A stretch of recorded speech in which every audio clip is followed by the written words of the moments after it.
Donald Trump, faced with Kamala Harris's growing post-DNC momentum and his own shrinking campaign crowds, is melting down on social media, literally lashing out at Vice President Kamala Harris with posts that range from sexist and crass to dangerous and, of course, just straight up weird. The Washington Post reporting that, quote, Donald Trump amplified a vulgar joke about Vice President Kamala Harris performing a sex act. He falsely accused Harris without evidence for a security lapse that enabled a rogue gunman to try to assassinate him. He shared a call for Barack Obama to face a military tribunal. He promoted explicit tributes to the QAnon conspiracy theory. He hogged digital trading cards in an online infomercial along with pieces of his debate night suit. And that, folks, was just in the span of 24 hours. In response, Trump campaign spokeswoman Caroline Leavitt accused the Washington Post of focusing unfairly on a few social media posts and negative stories about Trump instead of Trump's highly successful policy speeches in battleground states over the past week. Calling them policy speeches, quite honestly, is a stretch. In contrast, the Harris campaign is using the time they have saved by not spending their days reposting QAnon memes to release a slew of ads highlighting her policy positions, while she and Tim Walz are barnstorming Georgia, talking to voters ahead of their first interview together later this evening. Joining our conversation this block, NBC News correspondent Vaughn Hilliard out in Potterville, Michigan, where Trump is holding an event later this hour. Plus, Democratic Congresswoman Barbara Lee of California. Of course, Basil and the Rev are still back with us. Vaughn, let me start with you. Can you preview for us what we expect to see from the president today? Obviously, if we just followed his social media posts, it is an insight into a mind of someone who is extremely troubled, to say the least. Right. Usually the social media presence of Donald Trump is not wholly reflected up on stage. That's not to say that he has a focused message when he is on the campaign trail. But for Donald Trump, you could say that it is a little bit less explicit than the sexist, degrading memes that he posted about Kamala Harris and Hillary Clinton. And, of course, we have never heard him publicly speak the words about military tribunals for the likes of Liz Cheney or Barack Obama. And we have not heard him explicitly say that the likes of Jack Smith should be prosecuted and charged, or the January 6th Select Committee members. Yet at the same time, that is what his social media posts have said. And I think that the Republican campaign would agree that social media posts that Kamala Harris makes, as well as those that she's made in the past, which they frequently cite themselves, are words of the nominee and words of that individual. And so I think on our role as journalists here is to take Donald Trump seriously and legitimately for the words in which he speaks or the reposts in which he does on his social media account. We are expecting him to take the stage. However, here at a steel plant here between Lansing and Grand Rapids, Michigan, in a matter of moments before he makes his way to La Crosse, Wisconsin, here later on this evening. For the campaign, they are trying to set up an operation that gives Donald Trump the opportunity to win, and that is building out campaign events like this in these battleground states. But as you noted, it's having to go to places also like Georgia, like North Carolina. This is an expansive map here. And with just under 1 month until early voting begins, it becomes not only a finite amount of resources, but also time in which a candidate is actually able to spend on the trail. And that's why I think locations like this are noteworthy. We are in a more rural area, and this is a type of a place where he's going to have to juice his turnout among the particularly white electorate here in Michigan in order to try to match his 2020 numbers and overcome Kamala Harris and the numbers that she is seeking to pull from other places across the state. Congresswoman, Trump has famously and problematically, to say the least, had a very tumultuous relationship with women. He goes after them in vulgar ways. He attacks them in racist ways.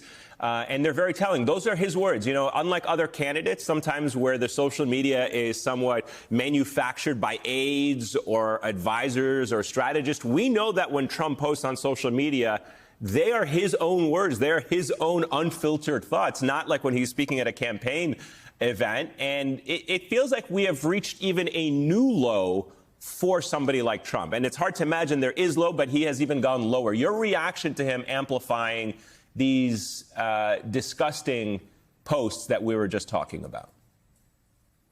You know, first, it just shows us once again who he really is. These are disgusting posts. It's disgusting. It's sexist. It's racist. It's it's as low as any human being can go. And I think what's important is that the vice president, as she said, she knows his type. I know his type. I've been in rooms with men like this. And it's a distraction, of course, of this campaign. But I think what's so important to recognize here is this is who he is. And to have this man in the White House says a lot about, his voters, who I think are beginning to see who he really is, and women especially, independent women who haven't made a decision, men who have female family members. How can anyone tolerate someone like this in the White House? This is not about respect. It's about disrespect. This is not about ensuring that women are respected in a way that men are respected. And this is a denigration of women and girls.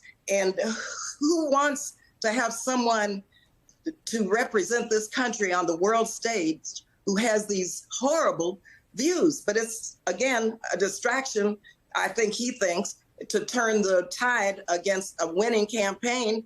And we have to focus on what the agenda is, the message is of Vice President Kamala Harris and Tim Walz, so that we can make sure that every voter understands that they have to get involved in this campaign, volunteer in this campaign, and get everyone to the polls to vote, because this is another example of why we cannot have a Donald Trump in the White House. Are you at all, Congresswoman, surprised, and I know it's hard after 8 years of Trump basically hijacking the Republican Party, but are you at all surprised that Republican colleagues have not come forward to condemn his comments, calling for a former president to face a military tribunal, among other things?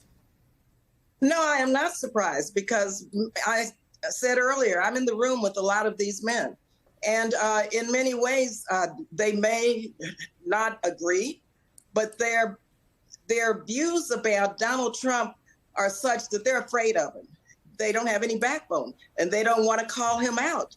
And they just allow this to take place. And so that's not very patriotic, if you ask me.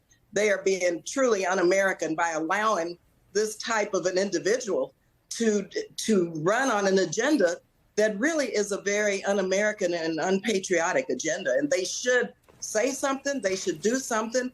And in fact, the campaign of Kamala Harris and Tim Walz are moving forward in a positive direction, talking about the cost of living, the cost of gasoline and groceries and housing, making sure that people understand that they want to ensure that the middle class in our country is grown in a way that tax cuts for the middle class will help not only people and families survive, but thrive. And so their agenda is a positive agenda. It's not filled with hate like Donald Trump's agenda is. And his Republican colleagues who won't step up and say something, you're known by the associations that you keep and by the company that you keep. Vaughn, let me get your thoughts on whether or not we expect the former president to talk policy at all. I mean, you're on the ground there. Is he showing any signs that he may give some kind of policy, or is it just the usual riff of grievances and going after certain Medal of Honor recipients and just kind of the same old usual great hits of Trump? Is he actually at some point going to say anything of substance? Well, Right. I think we should be clear here to your question, Eamon. In terms of policy, well, Donald Trump has been highly critical of the Harris campaign for not releasing a stable of policy positions, if you will. Donald Trump in his own campaign, especially when you're talking about the economy, have put forward very little outside of calling for 10% tariff on all goods from any country into the United States, 60% on goods from China. And of course, we are at a steel plant. He's going to tout, we should expect, the tariffs that he put in his first administration on the steel industry. And yet, of course, when we're talking about tariffs, we're talking about a tax on American companies and consumers when we're talking about the goods that are being brought in, parts that are being brought into the country. But Donald Trump has been quite light on policy positions otherwise. Of course, he has continually talked about inflation, and we should note 2 years ago it was 7, 8, 9%. It is now down to under 3% here. And so I think that this is sort of a moment here where Donald Trump is looking at an economy that has has stabilized to a certain degree. You know, folks will recall 2 weeks ago, there was a day that the stock market fell by several percentage points, and yet he called it the Kamala crash. He and his campaign, they even put out a video touting the stock market falling, but then we've seen in the 3 weeks since, it continued to climb to record highs. And so I think this is a campaign that you have seen try to find its stable footing, and yet it is a struggle to find some of its exact policy positions and messaging around economy that is relatively stabilized, especially when you look comparatively to 2 years ago, per se.